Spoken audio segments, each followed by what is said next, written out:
E eu queria começar aqui com um tema que a gente escolheu, depois de um caso clínico que apareceu no dia a dia, na rotina da gente, né? A gente discutiu o caso, era uma paciente com um quadro clássico de colangite, né? Tinha aquela tríade clássica de Charcot, febre, icterícia, dor, né? E classificada como grau 2, a gente vai falar daqui a pouco. E aí a gente discutindo, chegou à conclusão de CPRE, né, para ela, CPRE de urgência, porque para esse grau é o ideal. E quando a gente referenciou a paciente, a resposta é que não fazia CPRE de urgência. E como assim não faz CPRE de urgência para uma urgência, né, e tal? Então, a gente se depara, vez por outras, com essas dificuldades na nossa realidade, né? E a ideia é de trazer essas dificuldades para cá e saber o que é que pode ser feito, o que é que a gente pode fazer, pode desenrolar aí para ajudar esses pacientes nessas horas, né? Tão difíceis, né? Então, eu queria começar aqui com o João Paulo, né? João Paulo, assim, quando você pensa em colangite, né? O paciente que chega ali no plantão com aquele quadro clássico ou não, você diagnosticou colangite. Qual é a primeira pergunta que a gente se faz, assim, para o que é que eu vou fazer com esse paciente, né? Boa noite a todos. André, é o seguinte, quando chega o paciente com colangite, com a tríade clássica, né, que não é 50% ali apresenta, a gente faz muito raciocínio anatômico, né, o cirurgiã, que quando vai trabalhar, a doença aparece, a gente vai raciocinando anatomicamente o problema. Então, a primeira coisa que você tem que pensar, paciente com colangite, chegando 3 horas da manhã ou 2 horas, qualquer horário, primeira coisa que tem que pensar, o que é que eu vou fazer para resolver a infecção na via biliar? E a resolução passa por drenagem da via biliar. Então, Excelente. esse caminho que a gente vai seguir até a drenagem é o que vai fazer com que o paciente tenha um melhor desfecho. Então, assim, só fazendo uma introdução da fisiopatologia da colangite, a gente está falando da colangite aguda bacteriana, né? A gente não está falando de colangite autoimune, nada. Bacteriana, que é o que a gente pega na emergência. A bile, ela é normalmente estéril, tá? E existem mecanismos na via biliar que permitem com que não haja contaminação, ou seja, tem o esfíncter de Oddi, tem o muco da bile, tem a imunoglobulina A, tem os próprios sais biliares que têm uma ação bacteriostática. Então, quando há uma quebra em algum desses mecanismos de controle de contaminação, a colangite pode se estabelecer. E o principal mecanismo é através de um nicho, que é o cálculo, né? O cálculo é o principal problema que leva à colangite, mas tem outros problemas que vão ser discutidos aqui. Então, o que acontece? Quando você tem cálculo na via biliar, automaticamente você aumenta a pressão dentro da via biliar. E quando você aumenta a pressão, as junções intercelulares, elas se afastam. E aí permite com que as bactérias que estão no sistema venoso portal entrem na via biliar e façam a colonização, digamos assim, do cálculo. Além disso, as bactérias podem ascender também do duodeno, encontrar com cálculo, e aí criar um nicho de contaminação que pode gerar infecção, né? Então, o início é justamente ter um corpo estranho, alguma coisa diferente que quebrou o sistema de defesa para a contaminação da bile. E aí, nesse momento que a infecção se estabelece, o que acontece? A infecção se estabelece numa via biliar que é geralmente fina, até 7 milímetros, ela pode dilatar, mas não é tão rápido que ela dilata. E aí, quando essa infecção se estabelece, as junções intercelulares afastadas permitem com que a contaminação e a infecção voltem para o sistema venoso portal, vão para o sistema linfático e ascendam para o fígado. E aí, o que é que o fígado faz? Ele recebe essa infecção e ele tem mecanismos próprios de contenção, que são principalmente as células de Kupfer. Então, as células de Kupfer vão fagocitar essas bactérias, mas a partir do momento que a pressão é muito alta, geralmente acima de 30 centímetros de água, né, o sistema de defesa hepático, ele não consegue vencer essa pressão alta. Então, as bactérias começam a passar do sistema venoso portal para o sistema venoso suprahepático, né, ou hepático, veia cava, coração e se disseminam para a corrente sanguínea. Então, o raciocínio que tem que ter temos que resolver a via biliar, temos que drenar para que essa infecção não se generalize. Com essa alta pressão também, João, o antibiótico fica difícil de chegar lá, né? Tem esse problema também. Em tecidos que tem pouca circulação, ou seja, estão sobre alta pressão, ou até, por exemplo, em outras situações também, o antibiótico não chega. Então, a função do antibiótico não é tratar, curar a colangite, é segurar o processo infeccioso na via biliar para que ele não evolua de um grau 1 para grau 2 para grau 3, enquanto a gente ganha tempo para fazer o tratamento definitivo. Às vezes a gente pensa, não, estou tratando aqui, né? Hidratei, antibiótico e tal, e esse pensamento não é um pensamento correto, né? Você não está tratando, né? Você tá Segurando o processo. segurando o processo, né? Então você está ganhando tempo. Isso, ganhando tempo, exatamente. Beleza, muito bom aí a contextualização de João. E aí, quando o João falou em drenagem, eu lembro logo de CPRE, e quando eu penso em CPRE, eu lembro logo de Bruno, mas não importa a hora que ele tá ativaço, mas o cara é bom. Bruno, boa noite, é um prazer novamente aí, cara. Eu queria perguntar para ti, macho, às vezes a gente tem dúvida, o que é que tu precisa, o que a gente peça, o que a gente prepare o paciente, o que é que eu tenho que ter feito com esse paciente para pedir uma CPRE para tu, para poder te ligar. Antes de te ligar, eu tenho que ter feito tal exame, eu tenho que ter, o paciente está melhor, enfim, o que é que eu faço antes de ele ligar, de madrugada, né? Boa noite, pessoal. Tem que pedir exame porque me ligar de madrugada, né? Me ajude. Não, pessoal, assim, realmente o que o João Paulo falou tá certo. O objetivo da colangite tem que estar na cabeça uma drenagem da via biliar. E a CPRE, ela sempre entra como o gold standard, o padrão ouro, né? A gente tem que estar com a CPRE na cabeça. E antes de me ligar com a CPRE, como o André perguntou, eu tenho que pensar no paciente, assim, basicamente três aspectos. Primeiro aspecto, eu tenho que ter exame de sangue. Lembrar que esse paciente ele tem icterícia. Paciente com icterícia, ele altera os fatores de vitamina K dependente. Então, são pacientes que o INR pode estar largado, né? E aí, esse INR largado, ele não vai impedir a fazer uma CPRE, mas ele me dar outras opções de como eu fazer, né? Então, coagulopatia é importante. Saber se o paciente tem cirurgia prévia. Pacientes que têm bypass gástrico, fez bariátrica com bypass, eu não consigo acessar o duodeno, né? E aí é uma impossibilidade, eu não consigo chegar, não consigo fazer o CPRE, porque o aparelho ele não vai chegar. Mas tem que lembrar também, assim, o paciente tem sleeve, ele tem um percurso normal, o estômago é tubulizado, fica até mais fácil fazer um CPRE no paciente que tem sleeve, né? Porque o estômago está tubulizado, ele até segura o aparelho ele não dança tanto. E outra, lembrar do gastrectomias AB2, né? Pacientes que têm gastrectomias AB2, o duodeno, às vezes, consegue ser acessível. É aquele gastrectomia AB2, é aquele que você pode tentar, né? Digamos aqui, na minha estrada, eu devo ter tentado, visto 10 pacientes e conseguido 3, né? Você consegue chegar, né? Às vezes, o endoscopista, ele traça uma estratégia, eu tento até com colonoscópio, primeiro, colonoscópio é reto, eu vou entrando, ver se eu consigo chegar na alça do duodeno. Quando dá, ótimo, tenta passar e tenta resolver. E outra é a etiologia, eu tenho que saber de que é, né? A principal causa é cálculo, né? Então, cálculo tem que entrar na via biliar, tentar tirar o cálculo, mas tem causas como neoplásicas.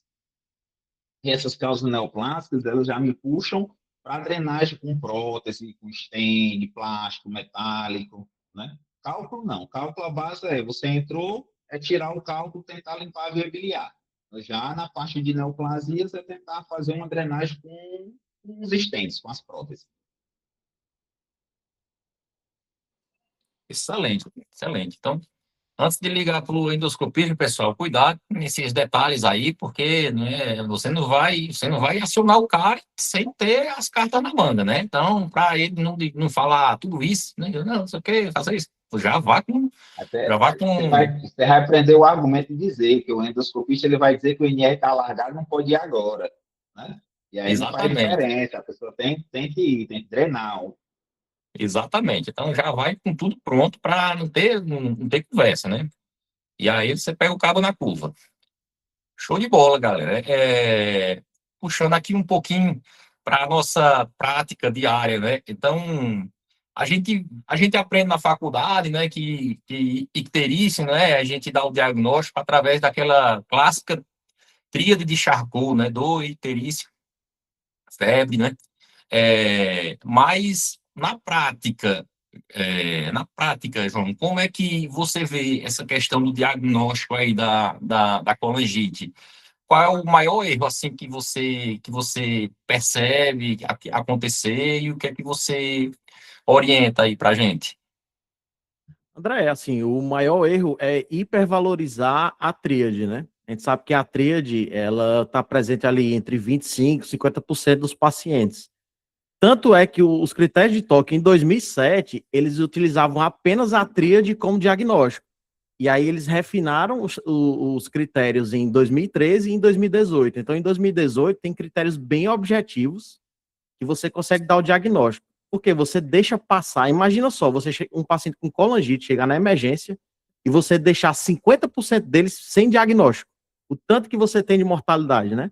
Então, o paciente Exato. desse, ele perde o time e é impressionante, até entrando na parte que o Renato falou, é impressionante, um paciente com colangite grau 3, grave, quando ele faz a CPRE, no outro dia parece que ele não tinha colangite. Impressionante como ele melhora. Então, assim, é uma melhora de sepse, assim, mais abrupta que eu já vi. E o que é que a gente tem que pensar? É nos critérios, né? E assim, se eu puder vou falar aqui bem direcionado, os critérios, pessoal, vamos raciocinar o seguinte: icterícia, febre e dor. Tira a dor e vamos ver icterícia. É obrigado o paciente ter icterícia? Não. Mas se ele tiver, ele tem um critério. Se ele não tiver, ele pode ter TGO, TGP, fosfatase gama acima de 1,5 vezes o valor da normalidade. Ou então a bilirrubina maior que 2. Ou seja, se ele tiver icterícia ou bilirrubina maior que 2, ou aumento de transaminase e fosfatase gama GT acima de 1,5, é um critério de Tóquio. Aí o segundo critério, que é a febre, que seria a febre, se ele tiver febre, fechou o segundo critério, tá?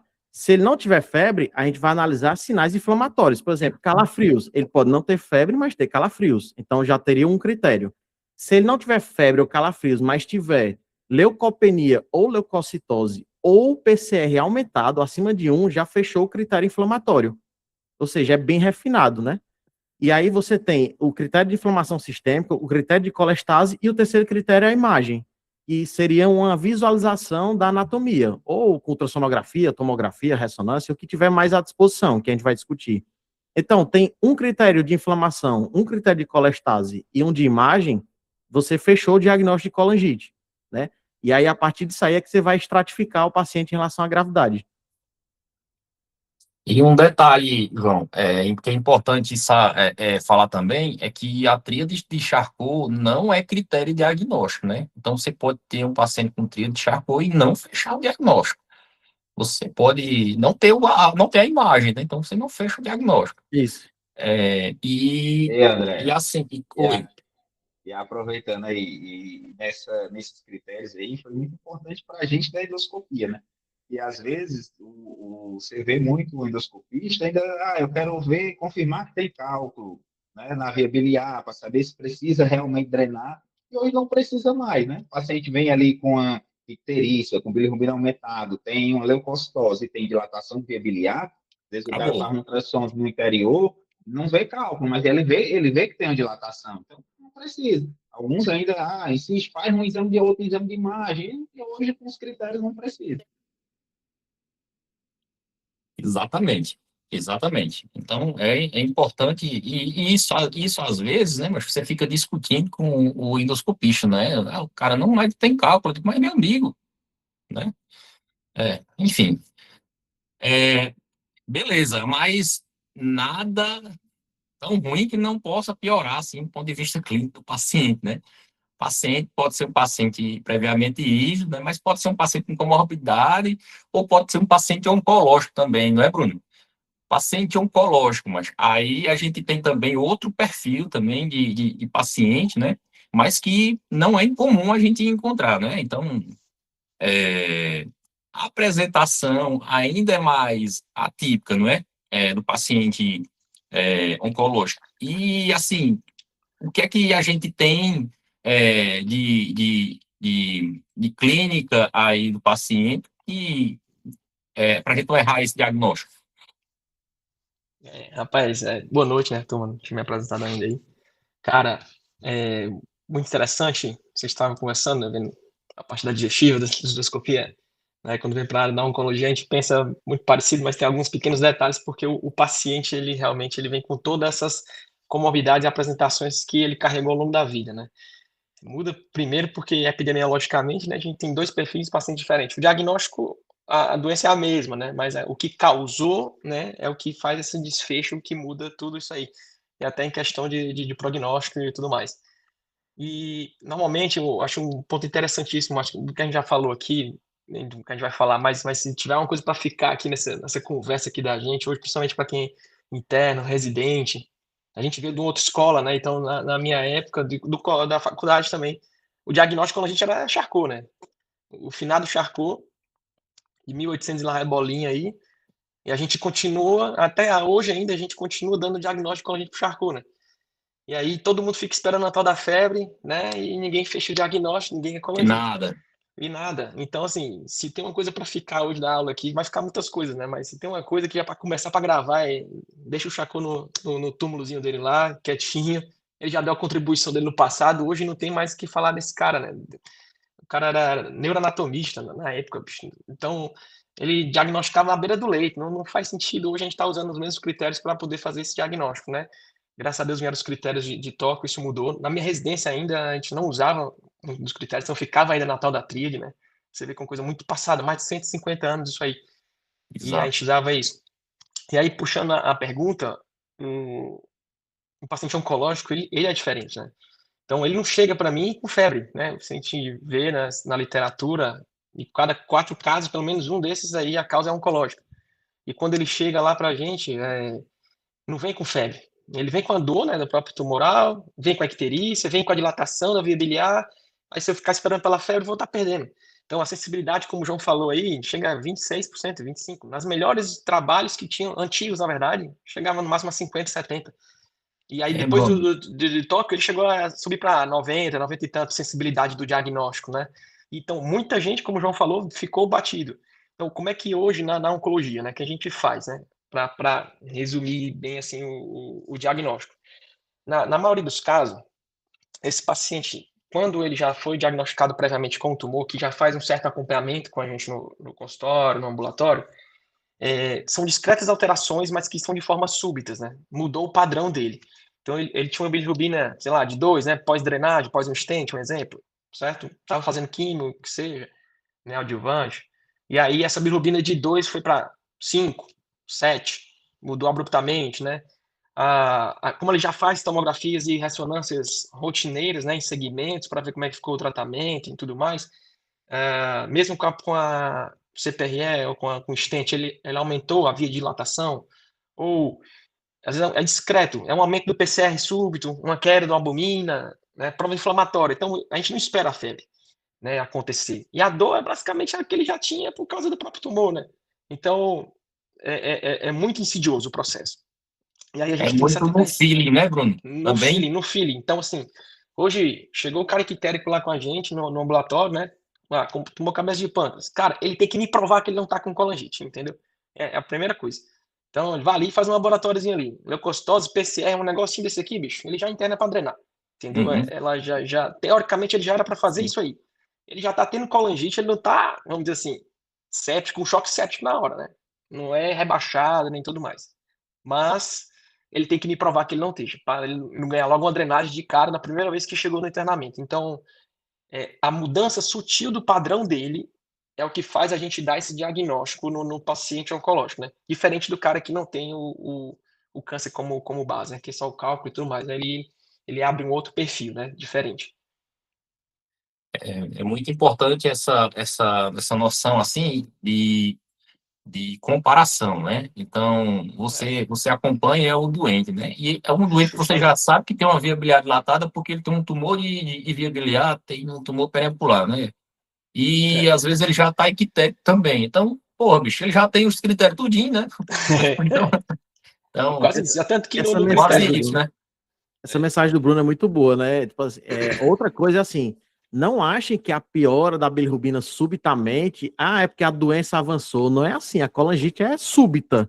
O paciente tem um padrão e de repente ele piora, já desconfia de colangite, né? Verdade.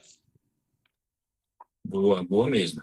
Essa é um detalhe aí que vale a pena a gente se atentar, né? Olha, Beleza, pessoal. André, e Pronto. falando um pouco da prática mesmo de drenagem endoscópica,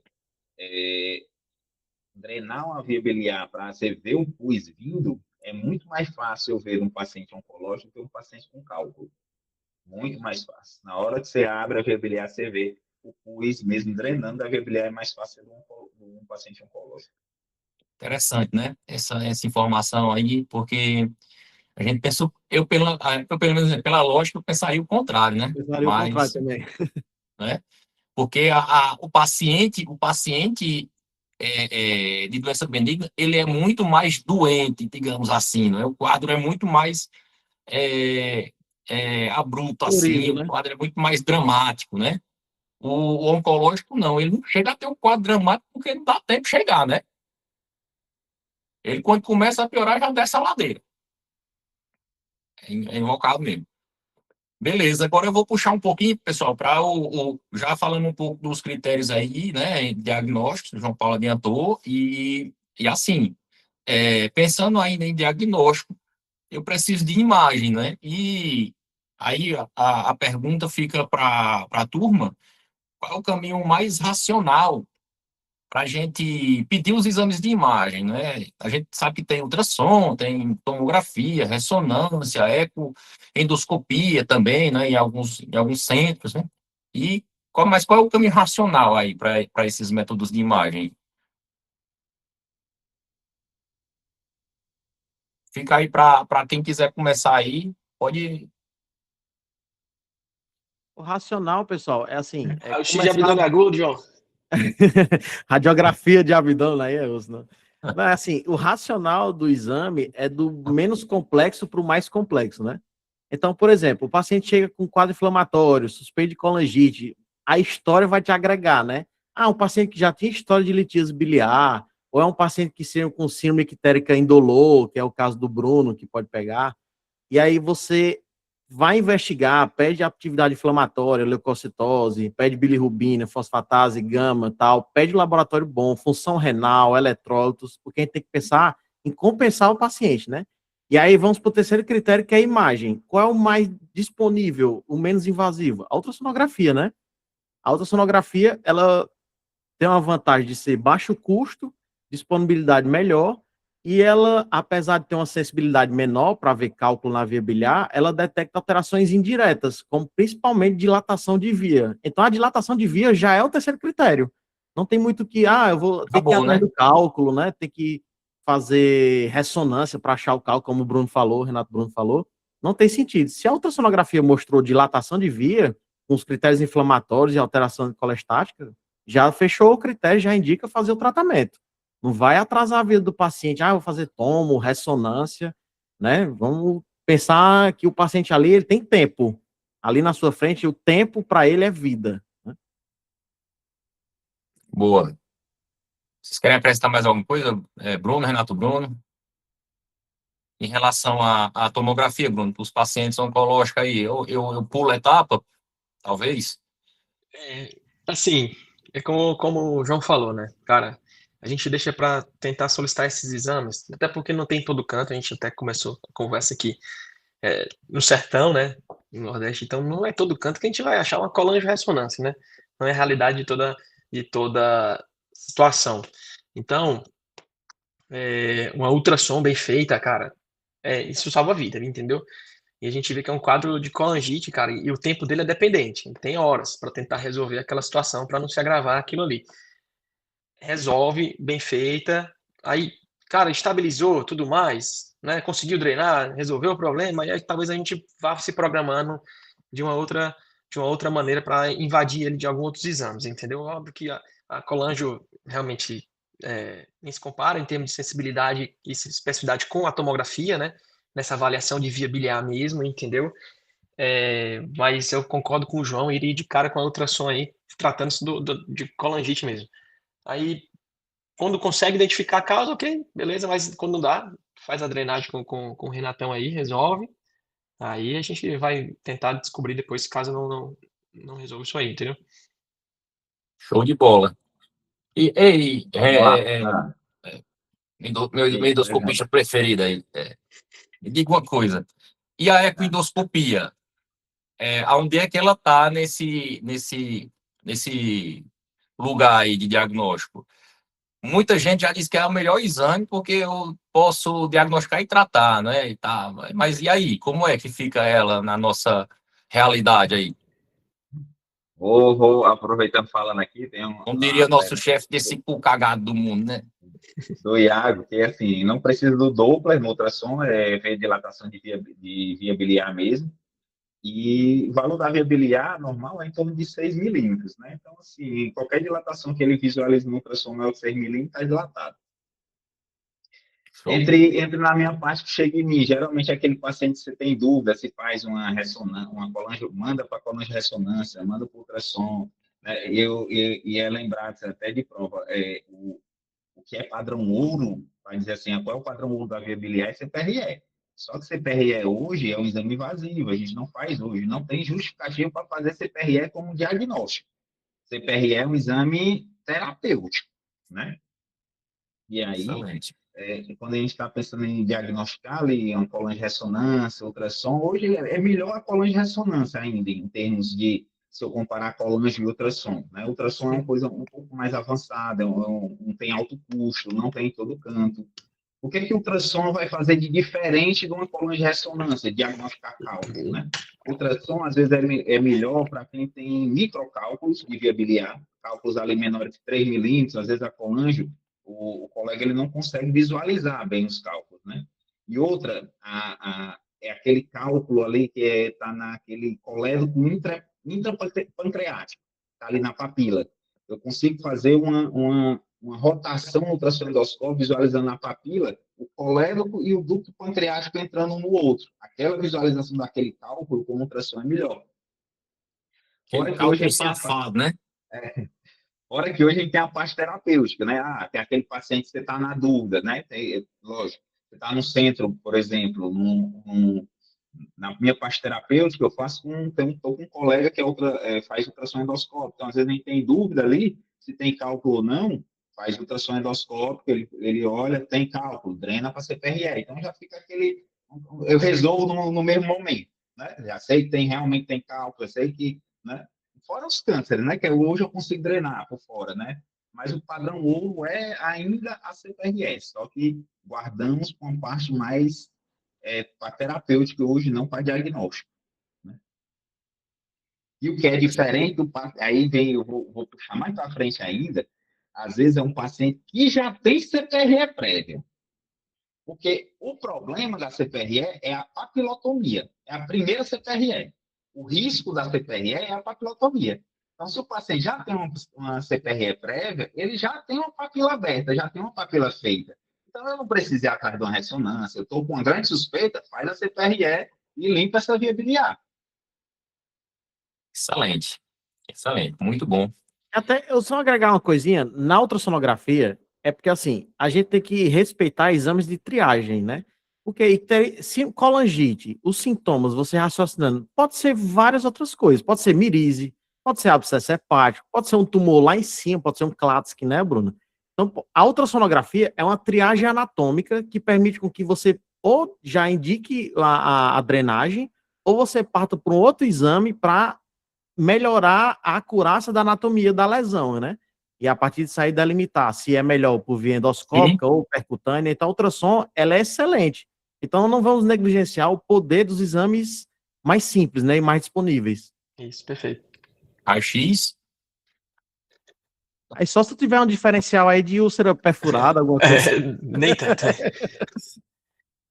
é verdade, tem que lembrar, é importante, né? O óbvio tem que ser dito para não ser esquecido, né? Beleza, galera. Muito bom. Eu queria passar aqui para outra pergunta que eu queria trazer para vocês. Em relação a, a classificação, né, da colangite. Então, a gente sabe que o Tóquio dividiu aí a colangite em grau 1, 2 e 3, né? Mas eu queria primeiro aqui perguntar a João Paulo se na prática isso vai servir de alguma coisa para a conduta, né? Essa classificação ou é só mesmo para charme do guideline? Não, o guideline ele é Ela bem pode claro. servir para todo me chamar à noite, viu? É assim, que se for o grau 1, você só chama o Renato Bruno de manhã, né? Não precisa ser de madrugada, né? Essa aí é a pergunta para ele se salvar, né? É, exatamente. É assim, você deu o diagnóstico pelos critérios de Tóquio, você tem que estratificar a gravidade, né? E aí, a gravidade, a gente vai pensar sempre no pior, né? O grau 3, que é a colangite supurativa, que é aquela que o fígado nem consegue mais segurar a infecção, passa tudo para a corrente sanguínea. A gente tem que olhar critérios de doença à distância. Por exemplo, hipotensão que precisa de noradrenalina. Qualquer hipotensão que precisa de nora, ou seja, choque, é grau 3, já está classificado como grave. Ponto. Tá?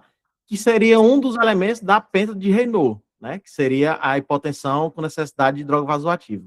Alteração do nível de consciência, ou seja, o paciente desorientou, aí torpor, grau 3, né? Mas basta um deles para você indicar. A pena de Raynaud são a tríade mais torpor e hipotensão, né? Então não precisa ter os dois, né? Basta ter um. Ou necessidade de noradrenalina, né? Alteração do nível de consciência. Parte respiratória, o que é que a gente pensa?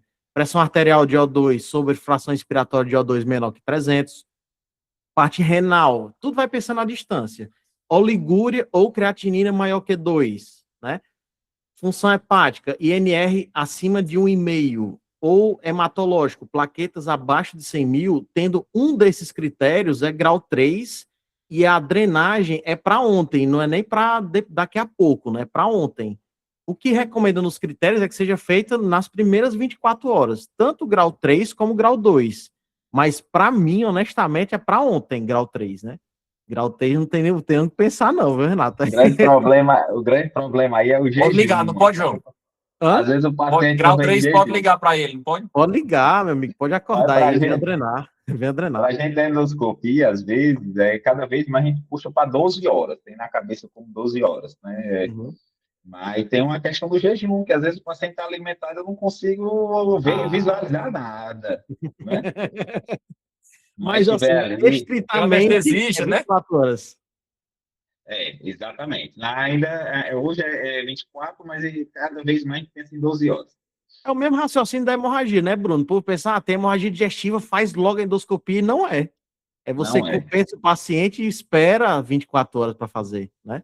Então, é exatamente. muita ânsia do exame e não em compensar o paciente, né? E Porque aí, hemorragia digestiva a gente pensa como um sangramento cirúrgico, né? Chama o cirurgião para operar, né? Na endoscopia não é estabilização primeiro. exato. E aí, pessoal, assim, não, se tiver um dos critérios de gravidade, é grave. Se não tiver do grau 3, você vai para o grau 2. Aí, para o grau 2, que é moderado, também são 24 horas para drenar, mas tem que ter dois critérios, que seria leucocitose ou leucopenia, febre maior que 39 graus, idade maior que 75 anos, bilirrubina total acima de 5, aí entra muitos pacientes da oncologia, né? Já teria esse um critério já. E a albumina abaixo de 0,7 o valor de referência, né? Abaixo do normal, hipoalbuminemia. Então, é o paciente oncológico que se confunde, né, Bruno? Porque, por exemplo, bilirrubina acima de 5 e albumina baixa, o paciente oncológico já está Todos. dentro, né? É o padrão, é o padrão. Então, tem os fatores confundidores, né? E se não for grau 3 nem grau 2, é grau 1, é leve, e esse grau leve você pode fazer antibioterapia, compensar e fazer até 48 horas, tá? Até 48 horas o grau 1 você consegue segurar. Mas grau 2, grau 3 em 24 horas. Show. Você falou com o Bruno, aí eu vou perguntar em os pacientes oncológicos, né, Bruno? O time é o mesmo, assim, para a gente pensar em drenagem ou aumenta por conta da comorbidade? Como é que você vê na prática aí, no dia a dia? Cara, assim, como o João falou, né? A urgência ela é idêntica, né? O relógio ele é igual, assim, para os dois, tá? Só que no oncológico ele não perdoa mais o oncológico, por exemplo, do que o litiásico. Muda complexidade, aí o Renatão vai falar depois aí, né, de drenagem, como conseguir. E tem um outro ponto também, que aí em alguns casos chama atenção, porque é o nível de mobilização de equipe que eu vou precisar nisso aí também. Então, por exemplo, um tumor de Klatskin, uma obstrução em lábio lateral. Cara, se eu ligar pro Renato, aí, cara, passa o stent aí, né, um bismuth 4, um exemplo. Cara, a chance de falha disso aí é altíssima. Então, tem que ter o rádio intervencionista do lado, né, em tese, na teoria. Tem que ligar para os dois, né? Ei, bicho, vem aqui, os dois. Renatão, chance vai falhar aí, que chance alta. E o cara já tem que entrar para drenar percutâneo isso daí, entendeu? O plano B, vamos dizer assim, que normalmente às vezes é no ar. O cara já entra com esse aí porque sabe que a CPRE não vai ser. Dependendo de onde é a obstrução, né, Bruno? Já peço Pois para é. fazer a percutânea, né? Justamente. Então, teoricamente, os dois precisam da drenagem, precisam da intervenção, né? Como eu concordo com o Renato, eu acho que a tendência é maior diminuir esse tempo o máximo possível, 12 horas, né? Como ele falou aí, 24 e tal, como os guidelines recomendam. Mas o que muda para a gente é essa questão da mobilização, entendeu? Então, em vez de só chamar a CPRE, boa parte eu vou ter que chamar o rádio intervencionista também, né? E os trabalhos que comentam isso é que a mortalidade nesses casos, cara, mais de 90%, né? Quando falha a drenagem da CPRE, entendeu? Cara, um bismuth desse 4 com Klatskin lá em cima, ele só por ser essa classificação, ele é um critério já independente já de risco e de falha do negócio, entendeu? Então, não drenou, bicho, é mais de 90% a mortalidade nesse contexto. E quando drena, quando consegue, e aí tem que descomprimir as duas vias, né? No caso, tanto o lado direito quanto o lado esquerdo, a drenagem, percutando os dois lados, a gente consegue reduzir essa porcentagem de mobilidade para menos do que 30%, né? Então, resumindo, exemplo bem prático, assim, para ficar, né? O cara tem um tumor de vesícula, infiltrando hilo, aí por uma ocasião ele já foi drenado previamente, né? Já falou da papilotomia e tudo mais. Bilateral, chegou lá com choque, lactato elevado, nora, aquele cenário realmente caótico, né? Aí você não tem que esperar a CPRE falhar para pensar em drenagem percutânea, entendeu? O cara liga para o endoscopista, para o intervencionista na mesma chamada, e aí o cara vai ter que dar um jeito de drenar os dois sistemas, né? Para não drenar só metade do fígado, entendeu? Excelente, excelente. A percutânea é outra opção de drenagem, né? A gente não tinha falado ainda aqui, né? Ela é feita através de forma guiada, né? Então pode ser guiada normalmente por tomografia e o radiointervencionista ele passa por punção, um catéter onde ele vai drenar. Normalmente a gente pede para drenar as duas vias, né? E às vezes eles conseguem deixar um catéter. Não sei se vocês já viram, não fica a drenagem externa, né? Ele passa um catéter e fica a drenagem Fica interna, né? interna mesmo, isso. Transduodenal, né? Transduodenal, isso. Transduodenal. Eles fazem a percutânea e fica com a drenagem transduodenal, não fica com aquele dreno aqui pendurado às vezes e tal, mas depende de cada situação. Nessa situação que o Bruno falou aí, do tumor grande aí no hilo, transponível e tal, não vai dar certo. Agora, Mas convenhamos, o drama é não ter radiointervenção, né? Nesses tumores aí, meu proximares amigo, aí, meu amigo. aí a reza é braba e aí Só é pergunta até para onde o menino vocês. chora e a mãe não vê. Eu pergunto até para vocês, em tumores hilares, que tem essa necessidade de desobstrução e não tem disponibilidade, vocês já fizeram alguma drenagem ali no Rouvier, na via direita, na via esquerda, alguma coisa assim? Porque a única Já. coisa que passa na minha cabeça é abrir o ducto direito, abrir o ducto esquerdo, meter uma sonda e... né? Mas essa, teoricamente, é a recomendação mesmo, assim. Abre, você vai dar heróico mesmo, tem que ser herói, né, aí, cara ruim, chocado, séptico, o menos é mais no contexto, mas o problema é que você fala assim, é só botar um dreno, mas para você chegar lá, né, não é só botar, né, fazer a coledocotomia, a parada toda, então não é tão fácil, às vezes, dependendo do tumor nesse contexto. Ainda mais no cenário de choque que a gente encontra do paciente, mas a regra, teoricamente, é essa, né?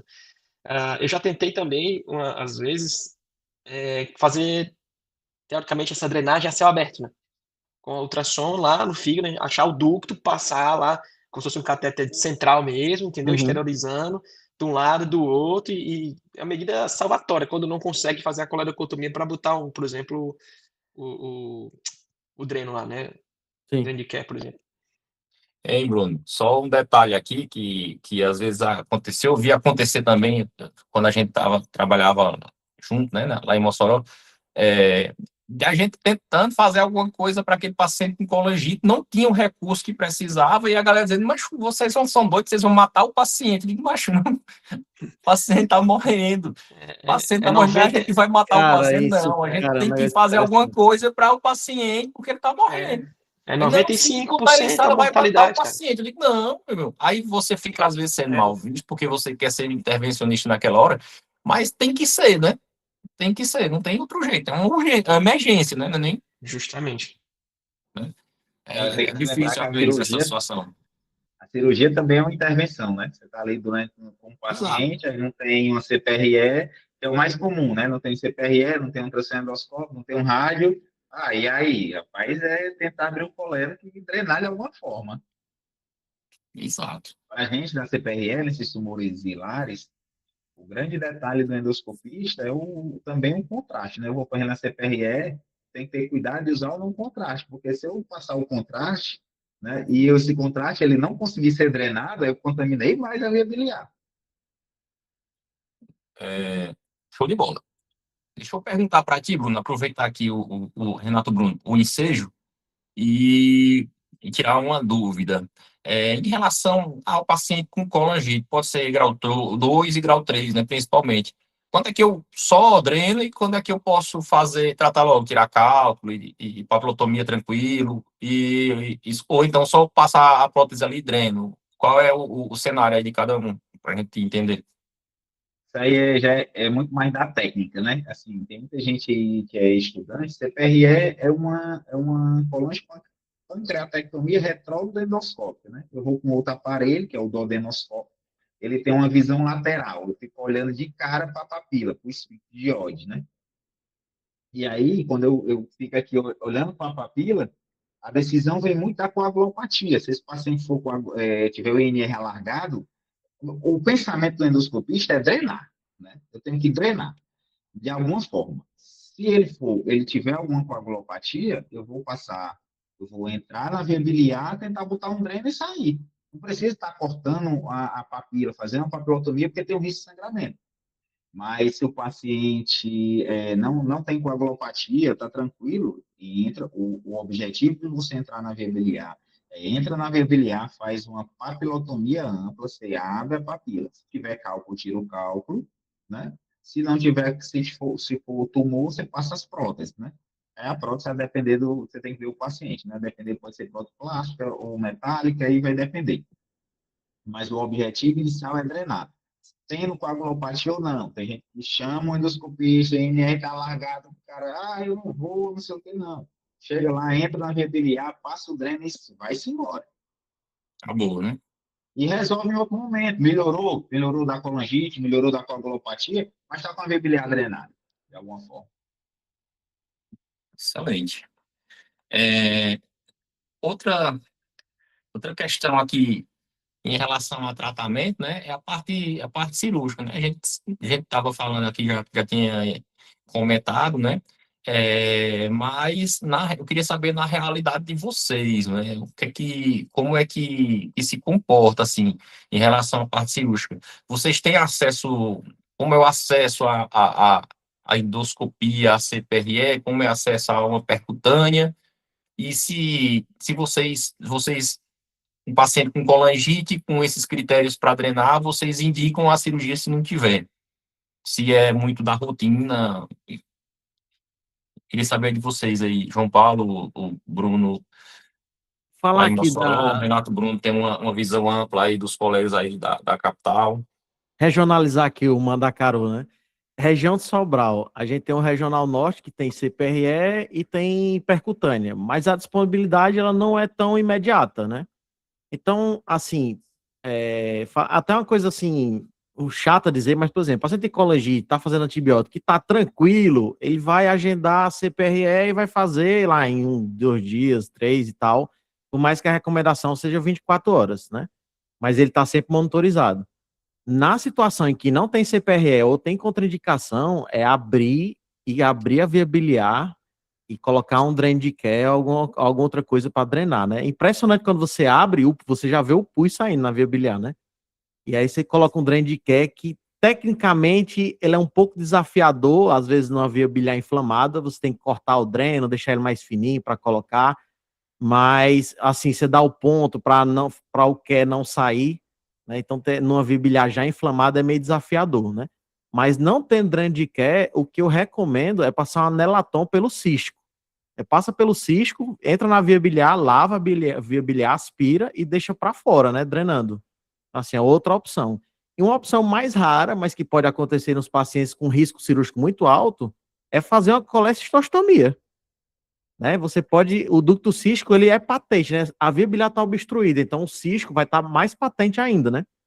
Então você faz uma colecistostomia para drenar a colangite. Pode acontecer também. Alguma coisa tem que fazer, né? É uma coisa que tem que fazer. Beleza. Aqui no Cariri também a gente tem um cenário parecido, né? A gente tem as referências, né, para CPRE, para colangite, porém, assim, às vezes o acesso não é tão fácil, né? E às vezes a gente fica com essa bronca na mão, né? Então, alguma coisa tem que se fazer, e às vezes o que a gente acaba fazendo é a drenagem aí eu faço muito essa drenagem aí pelo cisco, João, com a Nelaton, entendeu? Porque às vezes eu não tenho acesso ao dreno de Care. Para vocês, o pessoal que não sabe o que é o dreno de Care, é um dreno em T. Um dreno em T, onde uma parte do T, né, a gente coloca na via biliar e a outra se exterioriza, a drenagem da bile. Beleza, beleza. Bruno, querem falar alguma coisa a Já é respeito? uma diferença. Quando eu, assim, as duas regiões que eu dou, Tapipoca não tem CPRE, né? Então, assim, Raiz. hoje, é raiz, Raiz. cirúrgica ainda, né? Mas o outro hospital que trabalha, eu faço a parte terapêutica mesmo, que é no RUC, né? Que é Uhum. o hospital da West. E aí lá a gente tem todo dia, né? Tem Tem essa tudo, né? felicidade, todo dia. E a demanda, por não ter na região, a demanda é muito alta. Vocês têm uma ideia, hoje eu faço algo em torno de 5 CPRS por turno. Segunda-feira, 5 CPRE, terça, 5, né? O Por turno, pessoal, por turno, homem é bom, viu? né? Por É uma turno. máquina, né? A última semana foi 6. Saí de lá 7 horas Vou, da noite. Começou 2 vou, horas da tarde, saiu 7. vou mandar para aí agora. Por isso que ele vive chorando, viu? É. Show Eu de faço bola, uma pergunta gente. até pro Bruno Onco. Assim, uma É. dúvida. Por exemplo, o paciente está com um tumor periampular e está com colangite. E aí, tu já está naquele planejamento de fazer uma bile digestiva com Boa. biópsia. Você faz a bile digestiva no paciente com colangite ou, assim, não vai interferir muito? A via biliar já está tão dilatada que não vai estenosar? O que é que tu pensa disso? Ah, cara, essa pergunta aí vale Pegou, milhões, né? hein? Por quê, bicho? Que Assim, colega, viu? não, tu tá doido. É porque, bicho, aí te Olha aí dá as máscaras caindo, viu? não. É porque, cara, a vontade que dá é pro cara resolver logo, né? Vamos logo fazer a objetivo aqui e tal.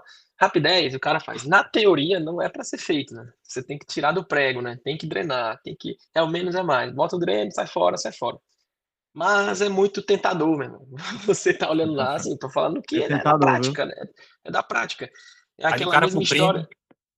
primo, É, às vezes é aquela mesma história. Assim, tem um cara com tumor de cabeça de pâncreas ali. Tá, 2 centímetros, obstruiu lá, fez dilatação, equitérico. Aí, cara, meu irmão, vou meter logo aqui, né?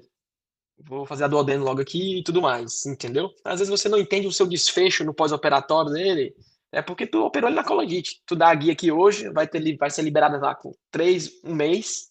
Quando ele vem internar, ele vem naquela colangite que ele não vem fazendo febre, né? Ele vem com a icterícia e tal, você não vai pedir pré-operatório quando ele interna de PCR nem nada, ele tá inflamado já. Aí tu mete a duodeno, faz uma cirurgia da porra e o pós-operatório ferrado, né? O cara já entrou inflamado, ele já entrou infectado, entendeu?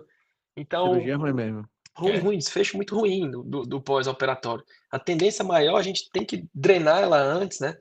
Tenta drenar sempre que possível, para tentar operar ele num contexto mais, vamos dizer assim, eletivo, organizado do ponto de vista infeccioso, entendeu? Então, na teoria, é isso que a gente tá falando, é para drenar. Porém, a gente sabe, né, que o dedo começa a coçar do bisturi, do ponto, né? Só subir uma alçazinha aqui, dar um pontinho ali, entendeu? Não julgo quem não faça, né? Mas acho que vai muito de paciente para paciente, entendeu? E o bom assim que às vezes você vai fazer a bile digestiva e você abre a veia, já sai o pus, se o paciente não... Aí tá você já sentindo nada. continua, né? Tá O dilatado cara, ali, né? os caras são os caras se é impressionante, bicho. A Instinto medicina vampiresco. E detalhe que Entendo. o paciente oncológico, por ele ser considerado assim imunossupresso, né? Não vai ter leucocitose, não vai ter PCR às vezes. Então a colangite, o diagnóstico, ele perde a acurácia no paciente Perde a oncológico. acurácia. Perde a acurácia. É mais difícil você. Então, falando, às vezes, os vozinhos chegam lá andando, assim, conversando, bichinho, não tem condições. E ele todo infectado. Beleza. Pessoal, o tempo aqui já tá perto aqui de estourar, né? No final. Eu vou encaminhando aqui para a última pergunta para vocês. Em relação à colangite, beleza, paciente chegou, dei diagnóstico, estratifiquei, tratei ele com a drenagem, mas e depois, né? O que é que eu tenho de planejamento para esse paciente? Ele já está tratado, já tá tratado da doença dele, não preciso mais me preocupar. Tem que lembrar que a doença dele veio da vesícula, né? Ele tem uma colelitíase, né? Essa vesícula, o que é que a gente faz com ela aí, João Paulo, na prática? O que é que tu faz com ela? Tu opera na mesma internação, marca eletivamente? Como é que tu faz aí na tua rotina? Cara, idealmente na mesma internação. Eu não gosto de levar doença litiásica biliar alta e ao ambulatório, não, porque ele não volta, cara. A gente perde o paciente. Eu prefiro que o hospital gaste com ele internado e eu resolva a vida dele, do que eu dar alta desse paciente, e aí encaminha via SUS, posto de saúde, e aí é uma dor de cabeça enorme, né?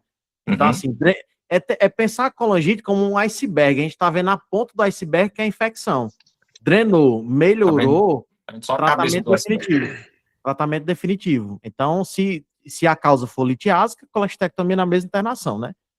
E aí, a parte oncológica, por exemplo, quando eu pego, se eu tiver a oportunidade de fazer a derivação depois da infecção na mesma internação, também faço. Eu prefiro, do que simplesmente liberar com guia eletiva. Eu não gosto. Bruno Águila, e a vesícula, tu faz na oncologia ou o Deixa a paciente vesícula já quieta. chega naquele naipe e aí vamos fazer a vesícula? Na UIPA Não. faz. Faz. Só nesse contexto. O residente tá pedindo para fazer a colestectomia. Ele vai fazer. Em outro canto, vai lá com a gente, não vai não. Cara, aí eu mando pra você, né? Fazer a vesícula, eu mando pra você, deixa pra lá. É como eu tava comentando um pouco antes, drenar, tira do prego, tira da urgência, pra depois a gente pensar em resolver o quadro. O que muda muito, né, dos contextos da oncologia e da parte benigna, é o que causou, como a gente já falou, né? Então, a neoplasia tá lá ainda, ela vai ter que ser resolvida em outro momento, seja quimioterapia, seja cirúrgico,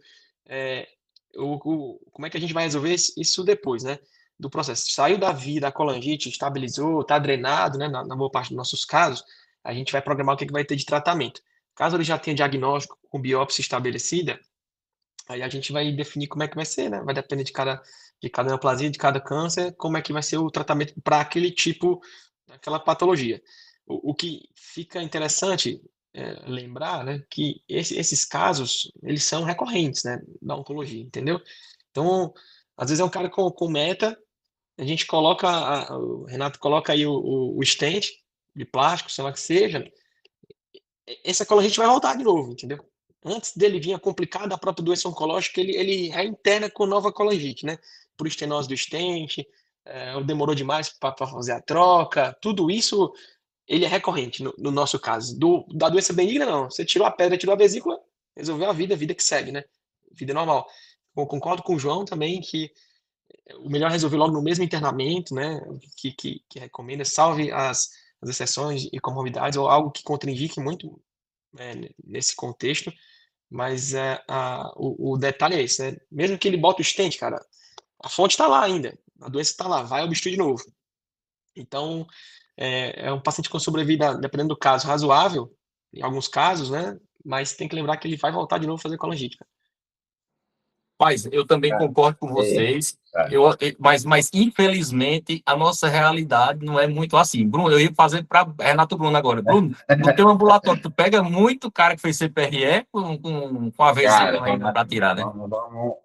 A realidade, antigamente, eu era do Hospital César Carlos, né? Então, a demanda de CPRE era grande em relação à cirurgia de vesícula. Então, a gente não conseguia, né, operar todo mundo no mesmo internamento, né? E aí eu já cheguei a fazer pacientes com CPRE assim, 3, 4 vezes, porque está esperando a cirurgia de vesícula, né? Então, a demanda era muito alta de CPRE em relação à disponibilidade de operar. Hoje não. Hoje no Hulk, realmente, a gente tem mais CPRE, a gente tem mais possibilidade de operar. De operar, né? Hoje fica internado para operar, que é o melhor dos mundos mesmo, é o certo. E lembrar também depois da CPRE, que tu tá ali no antibiótico, tu já tirou a causa, né? Tu já drenou a causa. Então, ali no antibiótico, a gente já pode pensar em ficar todo, né? Hoje, cada vez mais 72 horas depois da CPRE, cada vez mais diminui, 48, mas depois deixa ali por 48 horas o antibiótico depois da CPRE. Precisa ter medo não, né? E o momento de operar, às vezes, o pessoal me pergunta muito, depois da CPRE, opera quanto tempo? Rapaz, na nossa prática, a gente faz com 24 horas. Se a CPRE fez a CPRE, o paciente no outro dia está ok, está bem, conseguiu se alimentar, não tem nada demais, no outro dia está se operando. Espera para ver se não complicou da CPRE primeiro. Não faça ligeiro não, filho, porque às vezes esses caras são mala. Quando a CPRE é difícil, opere logo. Exatamente. Beleza. Mas eu vou acrescentar, o Renato falou do antibiótico, mas nós mesmos cirurgiões, no geral, a gente é muito assim, é CF metro para todo mundo, né? Apendicite pode estar supurado até o diafragma, é CF metro, né? Só acrescentar um detalhe, esse é um problema, né?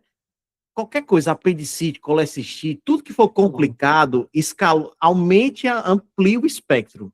Por exemplo, colangite grau 3, pessoal, é pipetazo, recomendação, tá? Pipetazo e vanco. Você tem que pensar em pseudomonas e enterobacter resistente. Já entra com vanco, não? Já pode entrar com vanco. Por incrível que pareça. Agora eu duvido quem prescreve, né? Agora quem prescreve, eu duvido. E a função renal? Tem isso, né? E a função renal e a vancocinemia e não sei o quê. Mas puta que aí é outra coisa. Né? Mas em tese, sair do CF metro é bom. Sair do CF metro na grave é bom. Mas no grau 2, grau 1, é CF metro. CF metro, tá? Ceftriaxona, metronidazol, evita quinolona, faz ceftriaxona mesmo. E aí, no grau 3, ou é pipetazo, ou é cefepime com vanco. Tem que pensar em pseudomonas e enterobacter. Excelente mesmo. No guideline de endoscopia, o que está vindo de novo como está havendo resistência, né, de micro-organismos, a gente está cada vez mais pedindo para fazer cultura da bile, né? Na hora que você entra na via biliar, você consegue aspirar com papilótomo e manda para a cultura, e se o paciente demorar, fica esperando para guiar para a cultura mesmo. E nos casos da gente, às vezes pela essa recorrência e tudo, imunossupresso, como o João falou, lembrar de fungo também, né? Que às vezes a gente cobre fungo também, recorrente e tudo, a gente entra com antifúngico também em alguns casos. E quando tem instrumentação da via biliar, já poderia pensar em cobrir com fluco, né? Ou pensando em cândida, né? Isso, cândida. Excelente, meus queridos, excelente. Muito bom mesmo aqui o bate-papo aqui. Eu acho que foi muito proveitoso aí. Espero que todo mundo tenha curtido. Gabriel, tem pergunta aí no chat aí? Tá vivo aí? As perguntas que tinham sido feitas, o Renato Bruno já chegou a responder. Mas o Renato o homem é bom, viu? Não é só um rostinho bonito. É desenrolado. O cara é bom, velho. Alguém tem mais uma pergunta que queria fazer? Não, mano. Alguma dúvida que ficou? A hora é essa.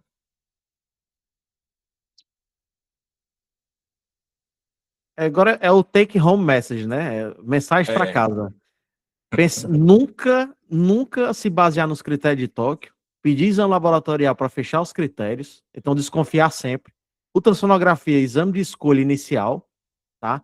Não é obrigado a achar o cálculo ou o problema, se a via biliar estiver dilatada, já tem um critério, então não precisa de tomo-ressonância. E drenar a via biliar é ter o topo do problema, é resolver com drenagem. O que você vai fazer abaixo é para evitar do paciente morrer até lá. Então, antibiótico na primeira hora, coleta cultura, hidrata, antibiótico de largo espectro, se for grau 3, se for grau 2, grau 1, espectro reduzido, né? E encaminhar para ou drenagem por endoscopia, ou percutânea, ou cirurgia.